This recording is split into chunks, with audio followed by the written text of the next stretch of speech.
also perhaps being heroic to that person. I think that was probably an early idea that, there had to be something heroic about the way that I showed up or presented myself. I can relate to that. And I think that for a long time that prevented me from ever really being seen. If you'd have asked me at 25, are you vulnerable? I would have been like, yeah. I wouldn't have said no. I wasn't self-aware about it, but there was a lot that I never really brought forward about myself. I think that we are very good at we all tell the hero's journey of our life, and we love that, right? Because it's a kind of, here's where I was and here's where I am now. Whenever you hear a rags to riches story, it's back then I was in a bad spot. Now I'm in an amazing spot. And I remember I used to tell stories like that in my life. I could be dating and telling stories like that of where I'd come from and where I am now. And there was nothing really vulnerable about those stories. There was still the story of how I'm awesome. Because it's a hero's journey, but it's a lot harder to be here's what I'm struggling with right now, or that thing that you just did just made me really jealous and insecure, or, I'm feeling emasculated right now. Those things, my God, that, to bring that stuff forward for me was I didn't realize how hard it was and how terrified I must have been of doing that, and how deeply unworthy I felt to be able to really show someone who I was and still feel like I'd be loved afterwards. I'd get a vulnerability hangover at the end of, and by the way, sometimes it did backfire. I remember, when I was trying on the whole vulnerability thing, I remember saying to someone about a moment in an evening that had made me insecure. I remember talking about, I didn't want to, but could tell I was being passive aggressive and cold, and the walls had gone up. And so I was like, I'm not being, that's the hard place to be, right? When you're not being your normal, fun, loving, happy self, but you're also not being honest about what you're feeling. So you're just in this weird no man's land of being unpleasant to be around. And I realized I can't hide how I'm feeling right now. And instead of gaslighting this person that I'm fine and I'm not, let me just share something that made me insecure. And it really backfired. This person said to me, this is the literal words that were said to me, was, I find that really unattractive.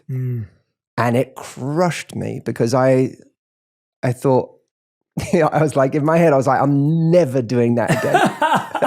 I remember living with my friend at the time, and I walked to his room and I was like, I can't believe what just happened. I'm such an idiot. And I didn't say, wow, that was really lacking in compassion from her side. That was the depths of my own lack of compassion, self-compassion, was that instead of saying, wow, that was a really, that was kind of a mean and response lacking compassion. Instead, I went, I'm such an idiot. I can't believe I said that out loud. Why did I reveal that weakness? And it took me a little while to recover from that, because it reinforced, that was the dangerous part, is it reinforced this idea that I needed to be heroic at all times. And not to have those weaknesses, and that those parts of me were contemptible if people knew about them. That's powerful. So that was a big thing for me, I think, thinking I had to be a hero all the time and not realizing that a real relationship is so much more interesting than that. Wow, man, so powerful. So many things to unpack. One of the things I want to start with is, what is the difference between a peaceful relationship and a boring relationship? Oh, because I think that... Great question. That's a great question. Because I think a lot of people think of peaceful as boring when we're not emotionally mature. So I can relate to what you're saying, where you actually want a relationship that's kind of chaotic and up and down and passionate, and then we love each other, we hate each other, there's that kind of energy, there's something. And we kind of do that in a lot of our lives. And by the way, we do that even in marriage and relationships where we can often invent drama because it's too peaceful. And I've had friends who've reached out to me and said, Jay, I keep creating drama in my life because that's what I'm used to.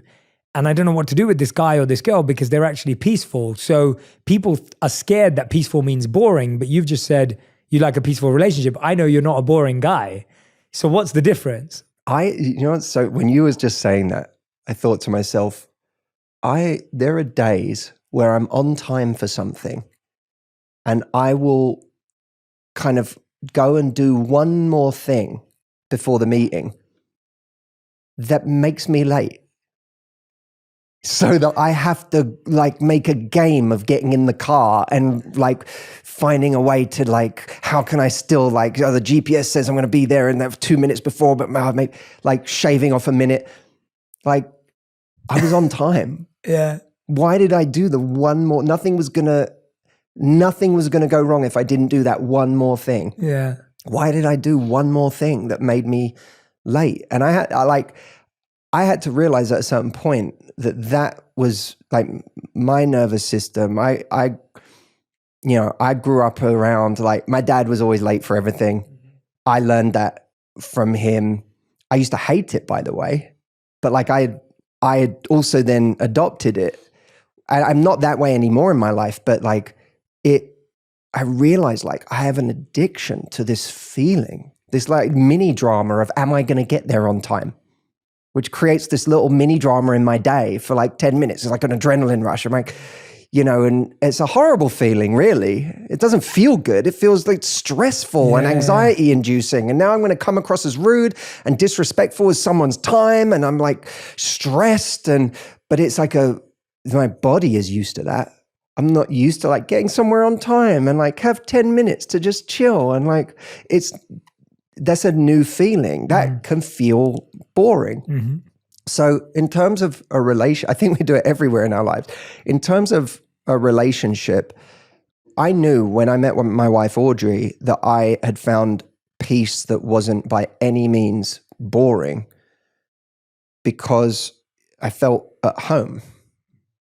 I didn't just feel safe. We can feel safe and very bored, right? We can feel like I'm with someone who is very non-threatening. I feel like this person's not going to leave me. I feel like I'm very safe in this situation, but I don't really this doesn't feel like my person.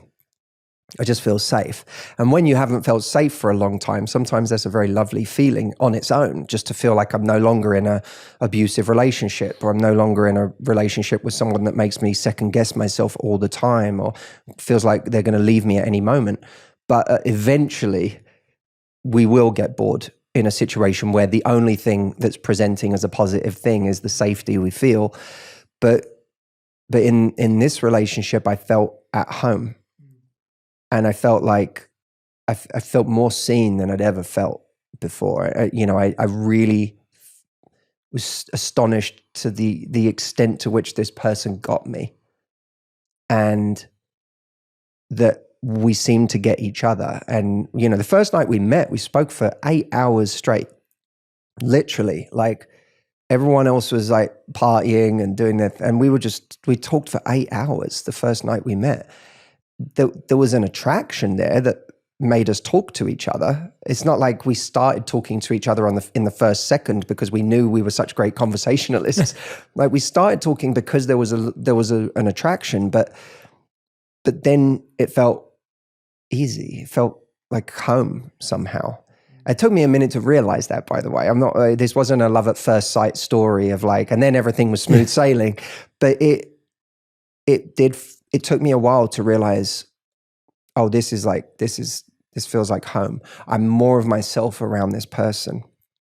And I think that's a beautiful thing to find, is someone who makes you more of yourself. And of course, I think you can't, if someone says to me, I've got zero sexual attraction to this person, that's a problem. That's a genuine problem. You have to have some form of attraction to the person you're with. Now, by the way, does it need to be the greatest attraction you've ever felt for anyone in your life? That trips a lot of people up, because I always say don't comparison shop for chemistry. It's one of the things I talk about in the book, because I think we we're always comparing whatever is in front of us with the peak of our chemistry that we've had with someone that we can't seem to get over. But you only have to take a look at what are the situations that we find hard to get over. Like what was that peak of chemistry and attraction? And it's often in situations that were entirely unsustainable. It's, you know, you have a holiday romance with someone and oh God, like I'd love to feel that animal attraction for someone who was good for me and who I had a long-term relationship with. And it's like, well, how long did you know that person? 2 weeks? They didn't have to do very much. Like it's easy to create the conditions for chemistry in that kind of a situation.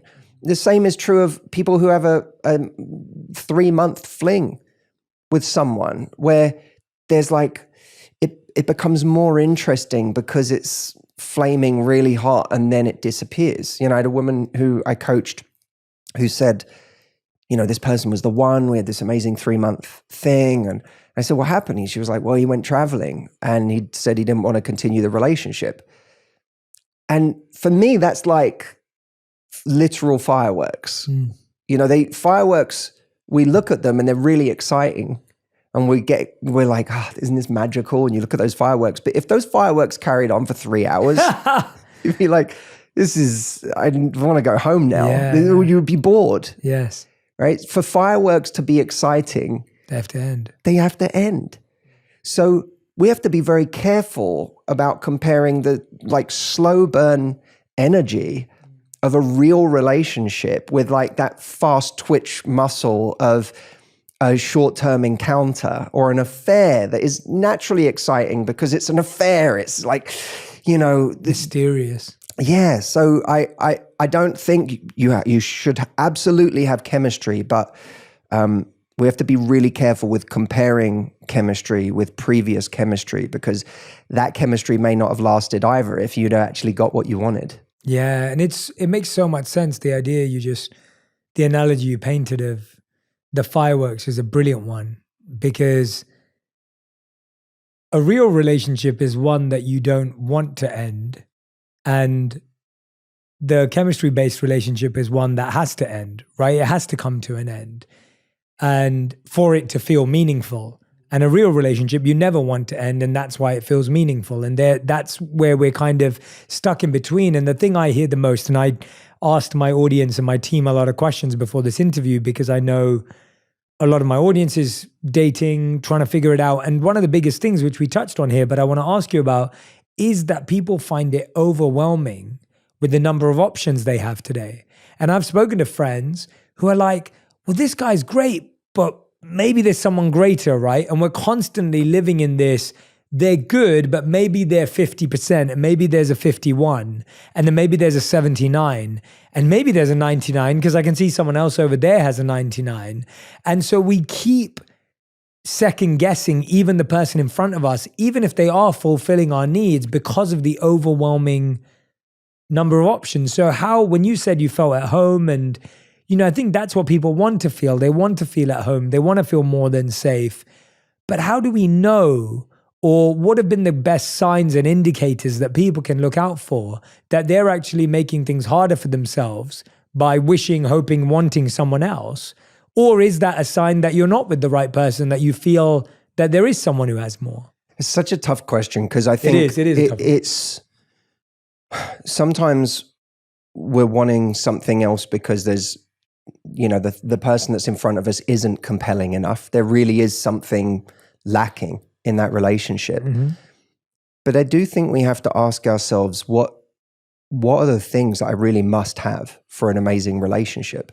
Like for me, when I was going to ask Audrey to marry me, I literally called up a friend and told him, and he was like, you know, why are you doing that? I'm just curious. Like it was almost like his way of testing whether I was ready or not, you know, whether I was just in some crazy like infatuation and I said, you know, I'm ready to build something in my life. I feel like for me, my dating life was just like hitting reset all the time. And it was honestly at a certain point making me anxious, like dating and being with different people. And it just didn't there was a time in my life where that was really exciting, and then it started to just go the other way. And I had to listen to that and go, this isn't going to work. Like, this isn't where it's at. This isn't making me happy. This isn't bringing me peace. The way that I was dating it had almost like an addictive quality to it that was really unhealthy. And I thought, this isn't going to be a good look 10 years from now. It's not going to make me feel good. It's not going to bring me more peace. Which is by the way, that doesn't mean that you know how to give something up. When you have those realizations, you might realize eating healthier would be better for you, but it doesn't mean that you've trained yourself to be able to do that. But I got to a point where I said, I want to build something now. And with Audrey, I thought, in my head, I was like, I'll never find a better builder. And I said that to him, like, I'll never find a better builder. This is the builder for me. Like, we're going to be able to do such amazing things together, and the life we'll have, and her level of empathy and compassion, and, the person that I am with this person, the way she makes me feel, like that's truly special. And I'm not there's the one out there kind of a person. I've never been that way. If anyone looks back through my videos, and this because we've spoken about it, back when I was single, I've never been a person who believes in the idea of the one. So I think that it's finding someone that we look at what's really important to us, not what's important on an egoic level, because I think a lot of the things that make us question whether this person is right for us are ego-based. I don't think they're based on how we feel around this person. We worry, is this the kind of person my friends think that I should be with? Do they look the part? Are they my normal type? Do they make the right amount of money? Yeah, like, has this person come in the package that I had always told myself they would come in? And those things can be really, really limiting.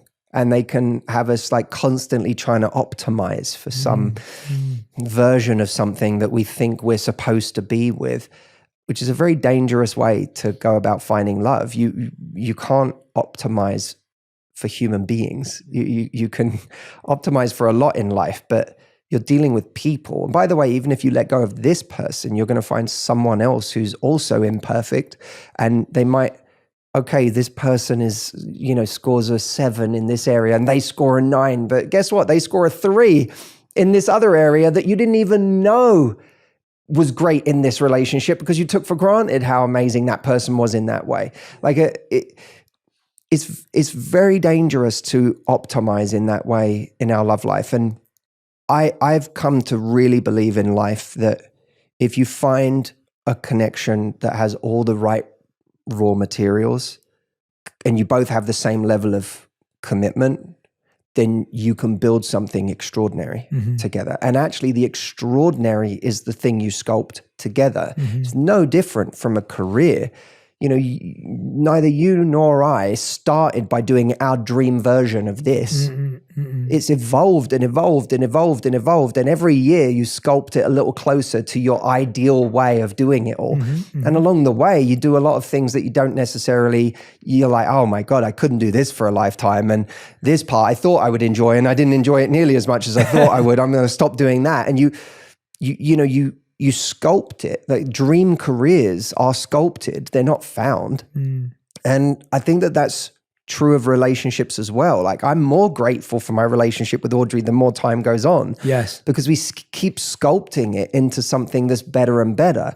What that requires, which is really hard for a lot of us, myself included, for many years, and this was one of the things that I think really hurt me, was I got myself into an incredibly indecisive state where I was constantly second guessing myself. And when we think of what are we worried about in our love life? For so many of us, it's that we're going to settle. Yes. I'm going to settle for the wrong person. Well, I think we can actually start to reclaim the language of settling and make it into a very positive thing. That what if it wasn't settling for? What if you decided to settle on? Because when you settle on someone, there's a power to that. It's like you resolve to say, I'm going to settle on this. It's like people crossing a country when a country is, it's like people crossing America and deciding when to stop. Yeah. At what point did the early settlers say, this is good enough, I don't need to keep going, like I've found an amazing place.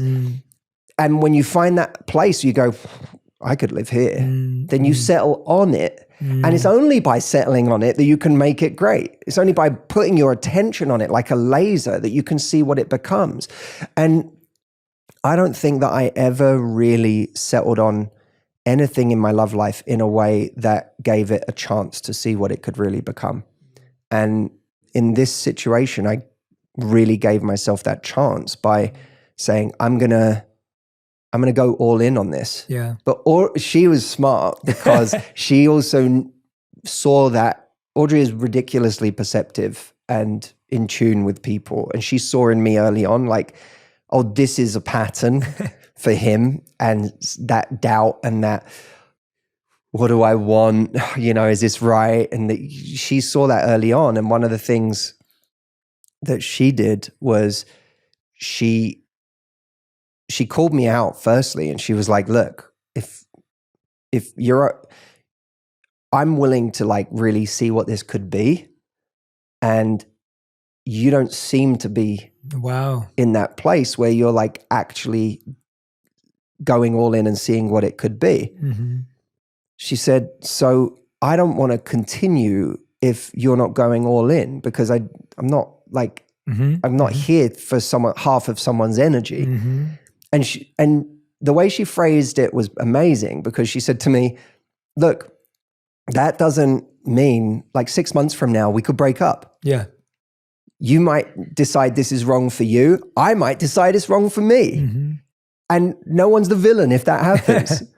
But if you're not willing to go all in right now to at least see what it could be and give it your real effort, then this has to end here for me.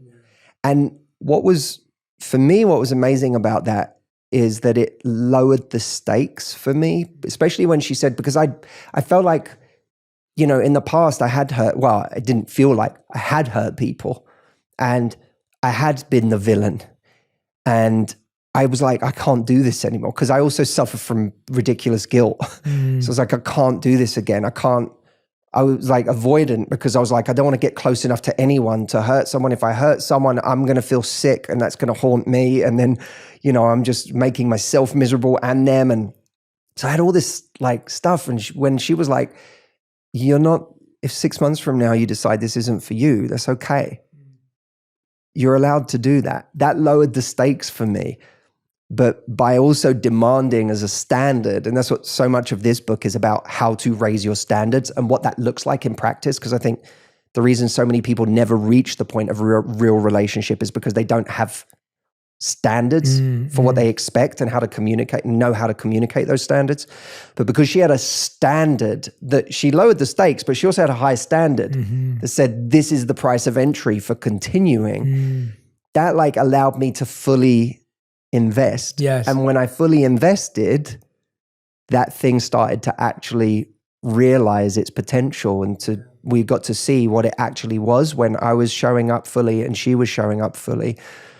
So I sympathize with anyone who is struggling with those decisions in their love life. I don't judge anyone for it, because I struggled in my love life I wrote a whole chapter of the book called Never Satisfied, because I related to that idea that, you find someone who you chase, who feels exciting to you, but they break your heart, or you go for someone who feels safe and boring. You're bored, you're doubting yourself, you're doubting whether this is the right person, and you just sort of, cycle between those two different extremes. And it became not just a goal for me to help other people, it became a goal for myself to go, I need to figure out how to be happy here, because otherwise I'm going to constantly oscillate between suffering because I'm chasing someone who doesn't want me, or being with someone where I feel like I'm not fully there, and that's not fair to them, and it's not fair to myself. Like, I need to figure out a way to be happy here. So much of this book is about finding that peace and that happiness that I feel really, really lucky to have been able to find in my own life, because I wrote this book single, heartbroken, then dating, then falling in love, and then the last edit I did for 2 days on my honeymoon. Like, that was a crazy arc for me. So it wasn't something that was created by a married person who was just like, here's all this answers. I was like, some of these chapters I wrote in the worst possible pain of my life. You talked about standards there, and obviously that's such a big part of what you felt with Audrey in that moment.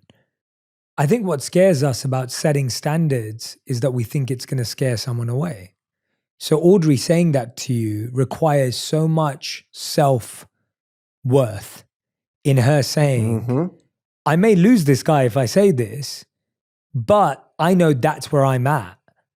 You being vulnerable with that person many years ago saying, I'm going to open up about my life, and them saying that's not very attractive, I don't find that attractive. That was you again trying to demonstrate and be vulnerable, but because you were with someone who wasn't emotionally compassionate enough to receive that, and because you didn't have enough self-worth, you made it a weakness in yourself. It sounds like when Audrey said that to you, if you would have said, well, I'm not in, she would have been like, okay, cool, we're not in then, it's not happening. It doesn't sound like she would have been like, oh my God, he doesn't like me, I'm not good enough, because she had a certain standard. And that's what standards, whereas when you were trying to be vulnerable, it was like trying to be vulnerable, but it wasn't a standard yet. Well, no, it wasn't a standard. Tactics are different from standards. That's what I was Not that when I was being vulnerable, that was a tactic. No, I didn't think it was a tactic. But like, we do constantly employ faux standards that aren't really standards. They're just a tactic. So it's like, I'm not going to text this person back so that I generate interest. And then if it doesn't generate interest, 3 days later, we text them anyway. That's because it wasn't a standard. It was a tactic. Well, yeah. When a tactic we do to try and get a result. And if it doesn't work, we go for a different tactic. A standard is who we are. So well said. And we don't change it. Like, if my standard for being open and vulnerable was what I did in that moment with that person, I wouldn't have stopped doing that just because I didn't get the result that I wanted. Yes. Which was connection. I would have said, well, this is how I want to be. And come to think of it, I would have said, if I was in a better place, one of my greatest standards is to find someone who really accepts me. And if this person doesn't accept me, then my standard is going to be that, well, maybe this relationship isn't for me. I want to be this vulnerable in a relationship. I want to be able to share from the heart, both the good and the bad, and my flaws and my insecurities. And if I'm not accepted, then okay, maybe it's not right. But instead, what I did was I went down a very masochistic rabbit hole of going, I'm not good enough. It's just been proven. I'm never going to reveal those weaknesses again. And I stayed, right? So you're right about Audrey, because I can guarantee you, if I had not then said, all right, I'm going to show up differently, she would have been out of there. And the big difference is we have to make the goal our happiness, not a person. We think that we're going to be happy by getting a person, but you'll never be happy by getting a person that doesn't meet your needs. It doesn't matter how impressive you think they are. That's the danger, right? That's the trap people fall into. I've fallen into it. Someone's particularly exciting, impressive, charismatic, gorgeous. They have all these things that you go, this makes them a very valuable person. And then you say, well, my needs don't really matter anymore. The only thing that matters is I can get this person, because we think if I can get this person, then I'll be worthy and I'll be happy and it will all work out. But everyone out there, most people out there have been in a relationship where they thought it would be heaven to get someone. And then they experienced what the relationship was actually like when their needs weren't being met, when they didn't feel safe, when they didn't feel acknowledged, when they didn't receive someone's empathy, when they felt like they couldn't really be themselves around that person, when they felt like they were constantly clinging on to the relationship because they never, they were in a relationship with the person, but they never really felt like they had them. There's a special kind of hell to be in a relationship like that. And at a certain point, we have to come to realize that this relationship, I keep telling myself I'm going to die if I lose it, is worthless if I don't get these couple of things that are missing. Yeah. And so for me, one of the greatest ways to have a standard next time round is not you. There's a whole, I wrote 2 massive chapters in this book on how to be confident, but you don't even need confidence for standards in the beginning. Yes. You just need to know that I can never experience that again because it's too painful. It's like you don't need to, if I put your hand in a flame, you don't need a standard or confidence to get out of it. Yeah. You don't need self-worth to get your hand out of the flame. It's just too painful. I can't do that again.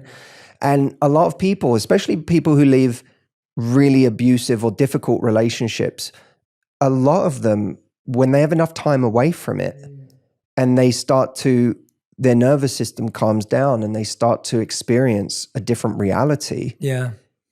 They look back and they're like, no matter how much I still may dream about that person or fantasize about that person or, get sentimental about that relationship, when they really think about what it was like to be in it and what that person was like, they're like, I could never go back to being in that kind of a situation. Yes. So the necessity is the birthplace of standards before you ever increase your self-worth. Yeah, and I love that because I think we get so locked into like self-worth, self-confidence, self-esteem.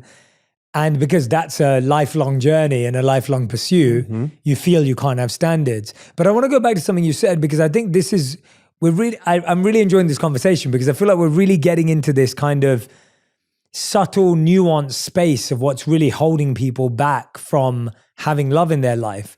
And it's something you said earlier, which I'm kind of connecting to what you're saying now, this difference between an egoic standard, in your words, and then an emotive standard or an emotional standard. And maybe there's a better word for it that you've developed or come across, but I'm trying to separate it because I think an egoic standard is, that if they ask me out, they have to pay on the first date. So we start getting lost, or like an egoic standard is they should message me first. Like, I don't think those are the types of standards that Audrey said to you or the kind of standard that you're recommending. There's this my favorite TikTok page to follow in the world is called Guy with the List. Have you seen this guy? No. So what he does is he'll take random videos of girls who share their icks, and they are hilarious, right? They are the most ridiculous things. It's like, I don't like guys who work out with their mates, all the way through to I don't like guys with a big bum, right? Whatever it may be.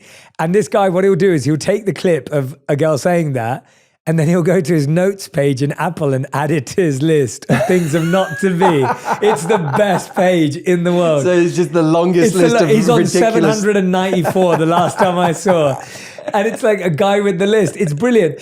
And the reason I bring it up is because I think that's what we think standards are now. Yeah. And I think, to your point earlier, I think you labeled it an egoic standard. So walk us through how we transform our egoic standards into, I'm calling them emotional standards, whatever the right word is. How do we transfer them over? Because I think we think we're setting standards, but they're standards like, he's got to pay on the first date, she better text me first, I won't reply for a week, the example you gave. And I think that's what's tripping us up. Yeah, I think that it's almost like there's standards that arise from ego and there's standards arise from what's going to make us happy. And that the two are often completely different, right? Because actually the things that make us happy can be much more subtle and less prescriptive than the things that feed our ego in some way. There's 2 points I want to make about this. Please. The first one is in relation to the kind of inherent judgment that is in so many of those icks and so many of those things. I would never want someone who's like this. I would never want someone who does that.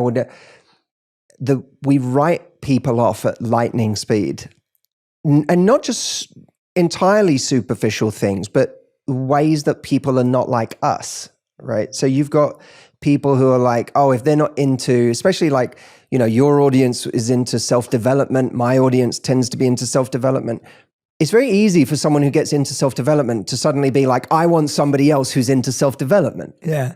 Right. And I get that question all the time. Like, now that I'm doing all of this growth work, I want someone who can keep up. I want someone who's on my level. And I want to remind people, like, you weren't doing this 2 years ago. Like, this is, in a way, this is like a complete contempt you have for you 2 years ago.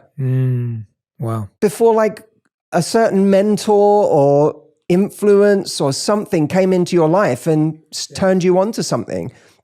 There's also a slight arrogance about the standards, these things we have, because it's, someone could have lived on a farm their whole life and they have no idea what self-development even is as a kind of idea, a concept, let alone that there's this entire industry around it. And they may have a wisdom that you never picked up on in the world that you grew up in. And that might be one of the greatest bits of synergy between the two of you, is the wisdom you bring and the wisdom they bring that's different and has come from a very different place, a very different way of living. So, I think there's a lack of humility sometimes in thinking that people have to be like us and then judging them for the ways that they're not like us. And a lot of the way we judge other people arises out of a lack of self-compassion because we haven't really accepted ourselves. We haven't really, I know every time I got punched in the face by life, every time like I took a big hit and I, experienced a really bad heartbreak, that was a big one for me, like a very humbling experience for me. I experienced years of chronic physical pain. And when that happened in my life, I like truly just hit a kind of bottom because I just didn't know how I would ever, I tried everything in the world and I couldn't make this pain go away. And it started to basically not just ruin my life because I felt like I couldn't experience joy anymore. I was just thinking about my pain all day, every day. But it also robbed me of my confidence because I started to feel like, wow, no one's going to be attracted to this version of me that is so frail and fragile and doesn't feel like I really didn't identify as the heroic version of me anymore. I was like, I'm going to be perceived as pathetic by someone who wants like a strong person, because I feel so on the edge of breaking the whole time. Because anyone with chronic physical pain knows that it's so centralizing, and even doing basic things can feel like it's too much. But my point is that going through those things in life, it allowed me to access a level of compassion for other people, because I was like, God, how many people have I written off in my life because, they're this way or they're that way or they're, and look at me right now. I'm like on the floor. Yeah. And I found that as I came to accept more of myself and be honest about my own stuff, and not just the things going wrong in my life, but even just difficulties. Like if you have a jealous moment and it makes you a little crazy, then you're not so quick to call other people crazy when they, react to insecurity they have and it makes them do something extreme in that moment. She's crazy. You can't believe what she did. Like she's crazy. It's like you don't throw that around when you've done your share of like crazy because you were in pain and you didn't know how to cope with it. Yeah. So I've found that the more I've like been humbled in life, and the more I've become accepting of myself and compassionate towards myself, actually the more Yeah, absolutely. It's made space for everyone else, because now if I was single again, I wouldn't be writing off people on all of those things that I might have written people off for 8 years ago or 10 years ago. I actually think I would have more options, not less. Like people say, oh, I'm growing so much, I've got so few options now because few people are on my level. I'm like, if you're really growing, I actually think it makes space for more people, because you become more compassionate and more accepting. And you see the soul of that person underneath those behaviors and the way they are, which kind of brings me on to my other point, which was when, the person says they didn't pay on the date, they invited me and then, they didn't pay for the whole check or whatever. I think we're not always good at getting behind why someone is the way they are. Like, what's really driving the way they are? Does this person have the same values as me? They might do something different on the surface, but underneath that might be the same value. We just have arrived at different points. Like, my wife's a vegetarian. I eat meat. Like, we both love animals. Sincerely, I love animals. She makes jokes about me, how much, how I am with animals is one of her favorite things in the world, but I eat them and she doesn't. Like, we've arrived at different places, but underneath it all is like the same beating heart. And I think that's the thing we're quick to write off when we make those really quick judgments about people. And that's not to say like there are certain, red flags that might come up with someone where you go, you know what, not worth finding out what's behind this, because it's just too severe and I really don't like this, and it has been a major warning sign for me in the past. But I think that's different than taking something like, someone didn't pay half the bill, or someone didn't pay the whole bill. And like, I know that I used to think to myself, I really enjoy paying the bill. But if someone didn't offer, I would be like, and this is even my judgment, right? Because that, for them, it might just be conditioning, and it might be, there were times where I even spoke up about it, where I found myself paying constantly, and I got brave enough to say, hey, it makes me feel kind of taken for granted that you don't ever offer to pay. I've been in situations like that in the past. And sometimes if you said that to someone, they'd be like, oh my God, I feel awful. Like they're so embarrassed. And they're like, they will then feel shame about it and be like, God, they look at themselves and they're like, oh, I slipped into a pattern there that I don't like. Especially if I express that it's not that I don't like paying, it's that I don't feel like we're a team. Yes. That might make someone go, well, I value being part of a team as well. And I actually don't like that you don't feel like I'm a great teammate. That's the last thing in the world I'd ever want to be. Yeah. So now, like, you can actually come together because of a moment where you say something like that. But I know if I was on a date when I was single and someone didn't even offer, and by the way, I would still pay. Yeah. I still wouldn't let them. Yeah. But if someone didn't offer, there would be a little piece of me that would be like, that doesn't feel like teamwork. Yeah. And maybe fine if someone invites you on a date and they let you pay half. Okay, maybe you say, I didn't love that. Yeah. But maybe you see, like, maybe that needs to play out once or twice more before you decide everything that means about the person. Yeah. Well, I think you just hit the nail on the head. It's like actually having, and I know this isn't sexy and it's not popular, but it is what you're trying to say, that having the clarifying conversation around why someone behaves the way they do is far more useful as to whether this relationship has a future than what they do. So the fact that you're paying or someone's not paying actually doesn't show anything unless you had a conversation about why that's the case. And actually how they deal with that conversation and how they respond to it is going to give you all the notes you need as to whether this relationship has a future or not. Because what ends up happening, that's with a very tangible thing with paying.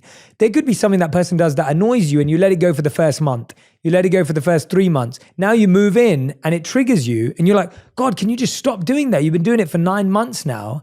And they're like, well, wait a minute. Why didn't you just tell me that? And it's like, well, if we actually talked about it on month 1, I know Radhi and I have had so many conversations like that. And it is true that as you spend more time together, A, you discover more things you disagree on, and B, you discover more things you're grateful for. They're both happening at the same time.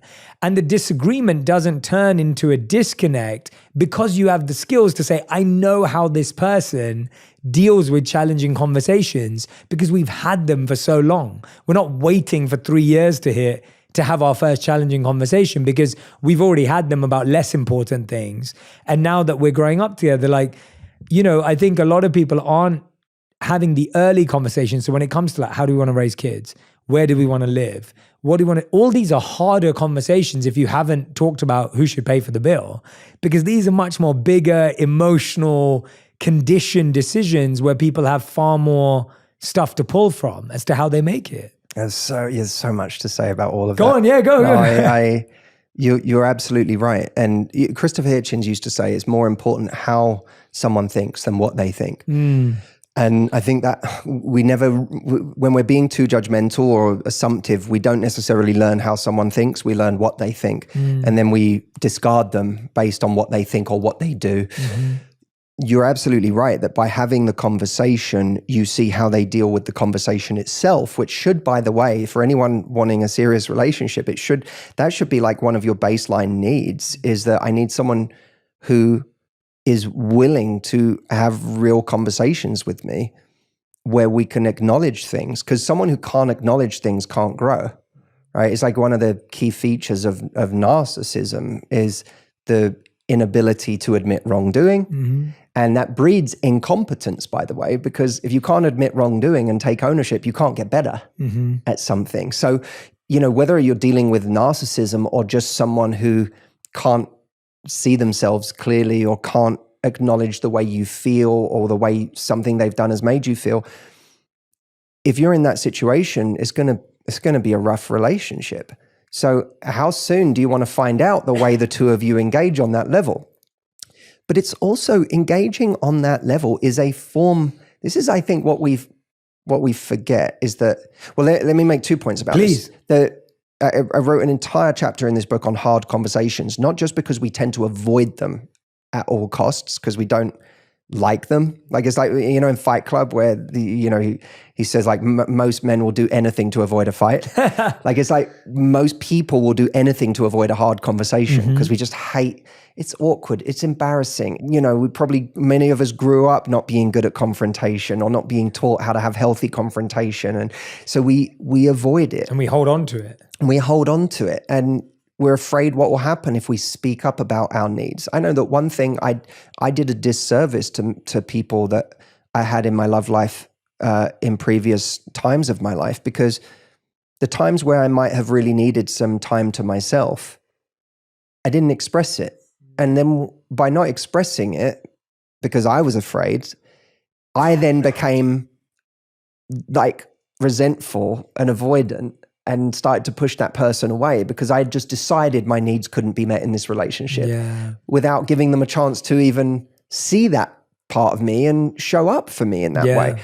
So we do that all the way to the beginning of dating. You know, we do that when we see, you know, that I joke in the book about red flags, because I'm like, if we listen to every single piece of advice on the internet about what's a red flag, not only would everyone be undateable, so would we. Yes. Right? Like, I'd be excluded from the dating pool because I for sure have some of those red flags or have had at some point in my life. So, you know, and that's, I don't want to be hypocritical. I've been a contributor to the advice on red flags, but like when you start adding them all up, you're like, oh my God, is there any room for mistakes? Is there any room for someone to do something that, you know, isn't them on their best day?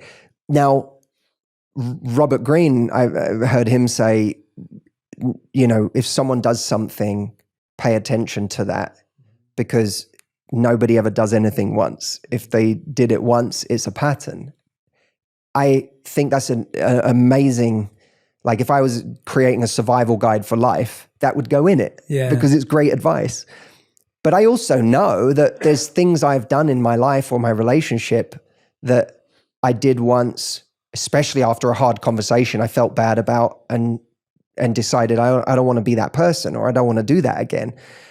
So we do want to reserve some space in life for the fact that we can learn, we can adapt, we can progress. What I know for sure is that people don't progress without the hard conversations. What we ignore, we tacitly approve. And what we point out bravely, albeit there are elegant ways to do it, and I show people elegant ways to do it. In the book, yeah. Yeah. That to me is then, you're looking for progress.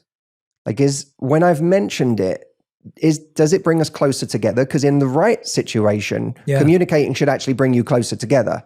You shouldn't feel gaslit. You shouldn't feel like you're called crazy or difficult, or that should actually bring you together.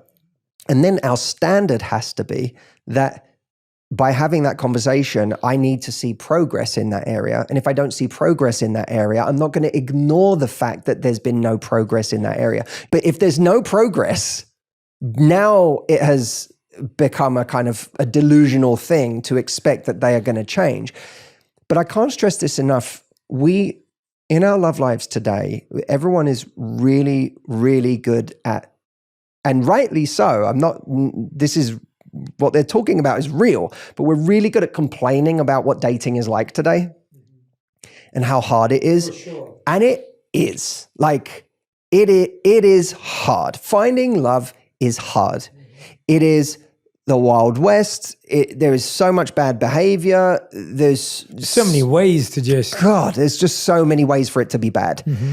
And unfortunately for us, our love life is an area we can influence, but we can't control it to the level of precision that we can other areas of our lives. If we want to lose weight, we can eat better and we can work out, and our body will change. Mm-hmm. May not get to our perfect weight, but it will change reliably. In your love life, you can go on a date every day for the next year and still not find love. Or you can find love and 6 months later, that person cheats on you and leaves you and you're back to square one. It's a maddening area in many ways because we deeply want to find love. It is one of the most human of desires is to find love, and it panics us. Mm-hmm. At first, it frustrates us and it makes us angry, but at some point, for many people, it panics them because they're worried, I'm never going to meet anyone. Mm-hmm. We can't just decide I'm going to find love in the next 3 months and make it happen.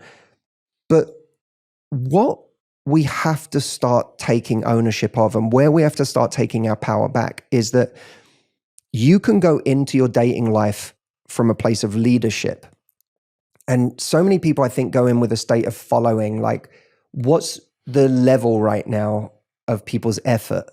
What's the level of men's chivalry? What's the level of whether people pick up the phone or not instead of relentlessly texting? What's the level of communication between dates, or the what I can expect from someone in terms of assurances that we're just seeing each other? Mm-hmm.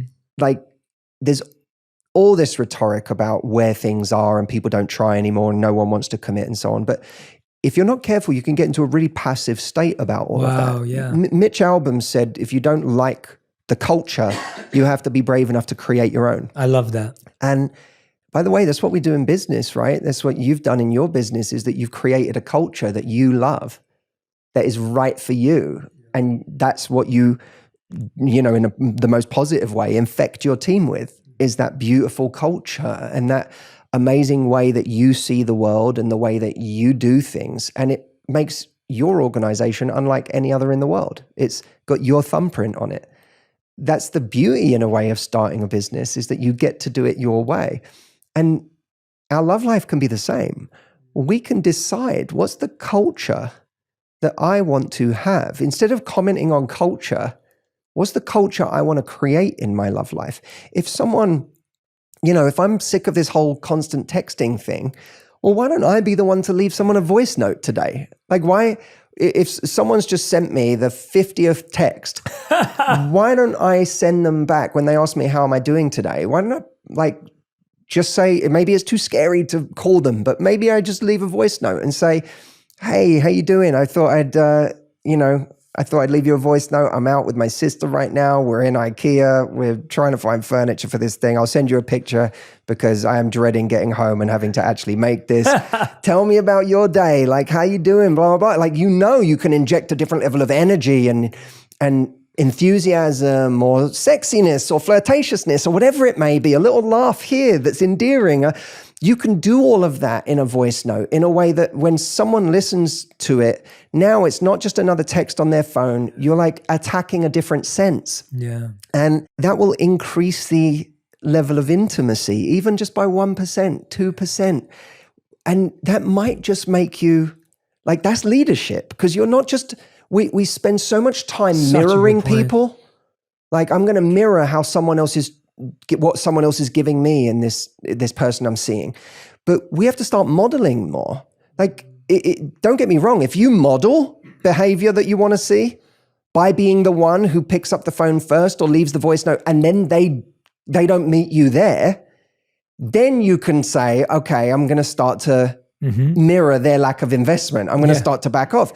But you can't just be in a state of mirroring all the time. Like, such a good point. It works on every level, man. I was at my coffee shop this morning, and there's a guy there that really we always have like a really nice 3-minute conversation. And this morning, like, it never goes further than that. But this morning, as he was going to the coffee bar, he said, "Can I get you a coffee?" Now, like, I remember in that moment, I thought that was like a little moment of like vulnerability and leadership that was like, had the potential to upgrade the relationship. Yeah, do you know what I mean? This is just another guy in a coffee shop, but it was like, oh, we might hear, you offered me a coffee, I say yes. And now like our relationship is one where you got me a coffee. And now we might sit for 10 minutes. So that's how things move. But they can't move if you're in this like fearful protectionist, I don't want to get hurt, I don't want to give more than the other person, that's not a good standard to have. A great standard to have is lead and model the kind of culture you want to see. And if someone doesn't meet you there, that's where the standard comes in. Yes. That's where of course the standard is modeling, but the counter standard, if they don't meet you there, is to say, this isn't someone I'm going to continue modeling that kind of investment for because they're not meeting me there. Yeah, that is, oh man, that is so well put. And I'm so glad that you made that so clear, because I couldn't agree with you more. I feel like we're limiting ourselves so much, and we're actually creating what you just ended on there. It's a really powerful point. We're actually creating a culture that even if this relationship lasts, it will be set at the wrong level. So the culture of that relationship now is we sometimes text, we rarely call. And now even if the relationship lasts and we do like each other a little bit, it's never going to change from that. So you're way better off setting the standard and the culture from day one and seeing if it develops and grows. And I find what most people do, and I think we've all experienced this, is for 3 to 6 months, we try and not disrupt the culture. And then 6 months later, we're like, no, but I always wanted this and I thought we were going to get there. And the person's like, no, but this is what we are. And I remember that Radhi, who's the only person I've ever been with since I left the monastery, like it was like, she was the person that I was fully clear with about who I was, what my expectations were, where we were. And thankfully, she was that back too. And we had some really hard conversations early on about some big things that were important to her, not important to me, not important to her. And what I loved was how we talked about those things and how we kind of navigated those things. And it's not that we're perfect and we don't have issues. We have so many challenges. You know, we've been together for 11 years now. There's so many things that have come up over the years that have given us different challenges. But the difference is we set a culture of how to deal with difficult things early on. And I think what I hear time and time again, and I know you hear this probably 10x the amount I hear this, it all comes down to the fact that we want people to like us so bad that we're willing to act unlike ourselves in order for them to like us. Because if they can like a version of us, then that's good enough for us. And so if the version is, I never bother you, I never text, I never call you, we will be that person for you because that makes you like me. We all love to be referred to as that person who's like, oh yeah, they're low maintenance. And we love that label. We're like, yeah, I'm low maintenance. And inside we're like, yeah, I mean, I've got way more needs than this. But guess what? I've set the culture of being low maintenance. Now a year later, they're like, wait a minute, you were low maintenance a year ago. Why are you high maintenance? Yeah, and there's two problems with that. One is that it can actually make it so that someone can't even really read us or our intentions. It's a bit like when someone is like, wants to be cool and indifferent. Well, there's a story I tell in the book of a friend of mine who was dating someone and then went on a trip, and he didn't really reach out to her on that trip.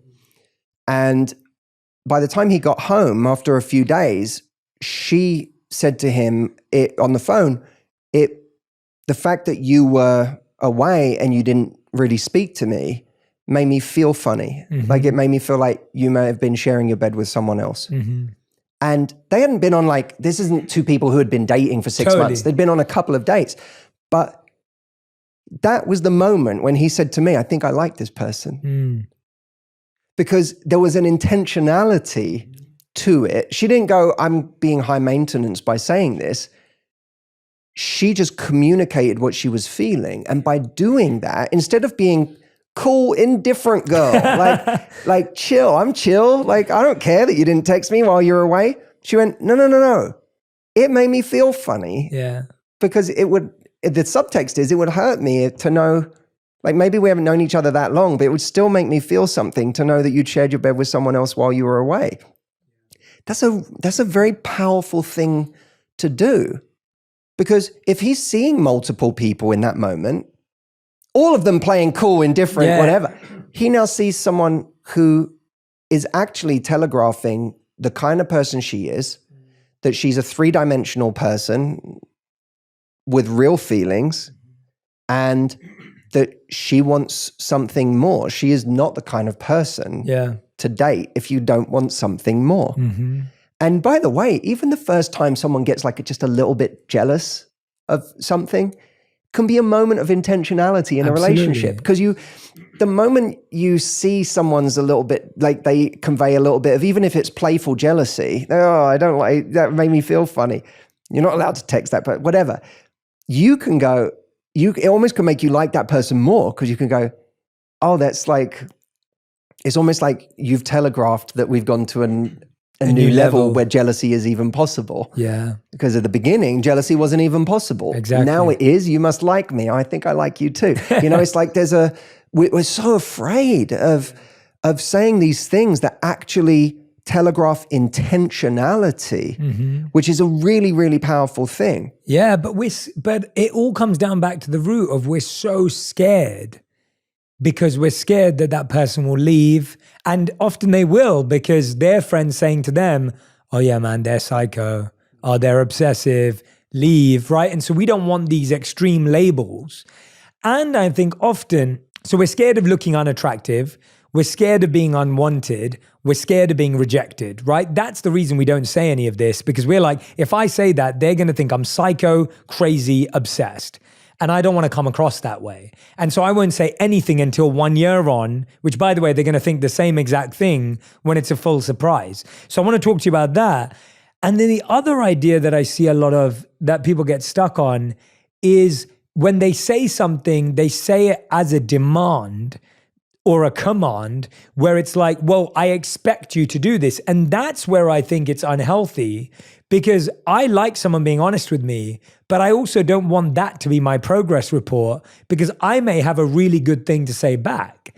And so if I'm going to say back, if someone said that to me, like, you didn't contact me, I'll be like, yeah, you know what? When I travel, I actually really struggle to stay in touch with anyone, because I'm really trying to be present. I'm really trying to immerse. But now that I know that's a value for you, next time I go away, let's talk about how often we can both keep in touch realistically. Because I'm also not going to promise I'm going to call you every single day, even if I'm really excited about you, because I'm also going to set my standard back. And I think often people don't want to hear that either. They want to hear someone say, oh, of course, I understand everything you're saying, and I'm going to call you every day when I go away again. And so one side is you're scared of getting fully rejected, and the other side is you're scared of not getting exactly what you want. And I don't think both those expectations are useful, because you might get rejected and you're never going to get exactly what you want in an authentic way. No, and I think that's why if we're the one who wants something, we have to zoom out enough to look at whether this person and what they bring to our life and what this relationship is like holistically is enough for us. Because we may say, I want this person to call me every day, but that may genuinely not be their style, right? They're not someone who enjoys sitting on the phone as much as you do. Yeah. They might pick up the phone and call you every couple of days, but in the meantime, they will text you, or it's like you have to zoom out and go, how much of this relationship, not these moments, whether they call or not, how much of this relationship Correct. meets my needs? What are the fundamental things? Well, I need to feel safe with someone. Like I need to feel like they actually want me, and that I'm not kind of investing under a misapprehension about what this is. Mm-hmm. I need to know at a certain point that regardless of our differences, we're giving this a go and we're exclusive, right? So that might be one thing. Another thing is I need to feel like, whether it's on the exact platform I might have hoped, I need to feel like I get enough communication, holistically in this relationship to feel like I'm actually connected to this person. If someone very rarely travels and then they go away and you don't hear from them a lot when they travel, that may not be a big deal. If they're on the road half the year and then they're not really connecting with you while they're traveling, that's going to have a much bigger impact on your life. It doesn't make them wrong, but it might not be enough for you. Yeah. And that's where we have to start getting really honest with ourselves. We get so caught up in who's right and wrong, and we don't spend enough time just asking, is it right for me? Does this person work well with me? Are we compatible? And compatibility is everything. I talk about 4 levels of importance in any relationship or any person, any dynamic you have with a person. The first one is admiration. That's just you admiring someone. It doesn't mean very much. They may not even know you exist. The second one is mutual attraction. That's when you actually know you like each other. The third one is commitment. That's when you don't just like each other, but you're actually saying yes to the relationship. And the fourth one is compatibility, because actually love isn't all you need. Mm-hmm. You need 2 people who actually work well together. Is this person, am I good at handling them? And are they good at handling me? Mm-hmm. Like I think that's a pretty good barometer of a relationship. That's a great one. Yeah, because you're going to come with your stuff. This nonsense of like, we have to come to a relationship fully healed. Who does? No one. Who? Like it's this idea that gets talked about that no one actually does. No one comes to, I'm going to make myself whole and healed and everything before a relationship. Good luck. And by the way, half the people who say that stuff, who have been married 10 years, they weren't that way when they met their partner. Totally. So we find imperfect people, we are damaged vessels that somehow still work. And that's beautiful. And we're trying to find another damaged vessel that we go, oh, I understand the fabric of their challenges and what they struggle with, or at least it makes sense to me when I hear it. And, I have compassion for it and I have empathy for it and I have affection for it even, and vice versa. And so now when we go through our inevitable things, we're just good at handling each other. So it's when we have a standard, we may not end up exactly where we want to be, but the ultimate standard of holistically, are you getting what you need from this relationship? That's a really important question that not enough people ask. And as a result, they suffer in unhappy relationships. Yeah. It's so interesting to get into that kind of, to go beyond that superficial conversation of make a list of what you want and try and find it out. And, that kind of egocentric list that we get. Let's talk a bit about breakups, because I think the challenge is that everyone in their life goes through at least 1 or 2, maybe more, really painful breakups, whether it's infidelity, whether it feels out of the blue. Someone just goes, yep, not working out for me anymore. Whether it's different goals and different plans and priorities that emerge over time. And I think everyone who goes through a breakup blames it on themselves often, thinks that this is the end, there'll never be another person, And it feels like a really dark, dark, dark, empty road and a lonely road. And I think it's really interesting.